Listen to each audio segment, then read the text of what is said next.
नमस्कार सर्वांना, माझ्या यूट्यूब चॅनल सर्वांचं स्वागत करते. तर आपण आज पालक बेसन बनवणार आहोत. त्यासाठी तर बघू शकता तेल टाकलेलं आहे 2-3 माप.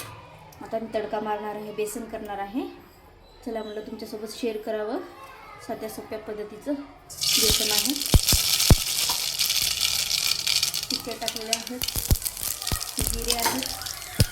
जिरे पण छान लागेल. जास्तीचा लसूण टाकल्यानं बेसन छान होतं. कांदा टाकून घेतलेला आहे.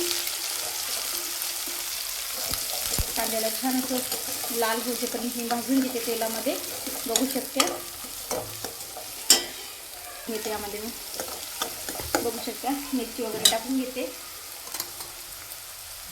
थोडं झणझणीत करायची तिखट बेसन, त्यासाठी थोडी जास्तीची मिरची टाकते. हळद टाकते यामध्ये. त्या मिरच्याला आपण भाजून घेणार आहोत. छान कडक फोडणी करायची जेणेकरून आपले बेसन छान लागेल चविष्ट खाण्यासाठी. यामध्ये टोमॅटो टाकून घेते मी. बेसनमध्ये टोमॅटो टाकलं ना चविष्ट लागतो, आंबूस लागते बेसन खायला. टमाटर पण थोडंसं नरम झालेलं आहे. तर यामध्ये बघू शकता आता यामध्ये मी पालक टाकून घेणार आहे. मस्त पालक बेसन खायला चविष्ट लागते. हे बघा बघू शकता. आता मी पालकला फ्राय करून घेते तेलामध्ये, नंतर पाणी वगैरे टाकते यामध्ये.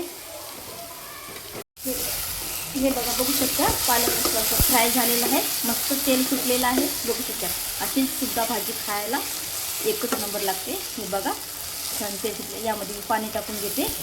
आपली पालक एकच नंबर झालेली आहे, फ्राय झालेली आहे.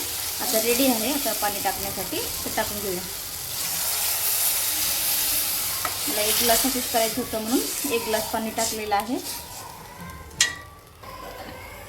बघूया टाकून हे मस्त उकळी आलेली आहे. बघू शकता.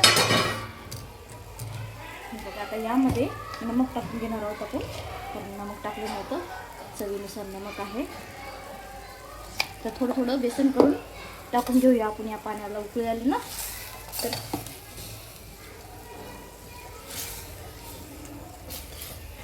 थोडं थोडं बेसन करून, कारण गाठी होतील ना बेसनमध्ये, त्यासाठी असं असं टाकायचं. सतत धार सोडायची याची बेसनची वरून आणि असं याला खाली पळीनं ढवळायचं. बघू शकता. हे बघा बेसन झालेलंच आहे आपलं. आता मी यामध्ये थोडी कोथिंबीर टाकून घेते. बघू शकता.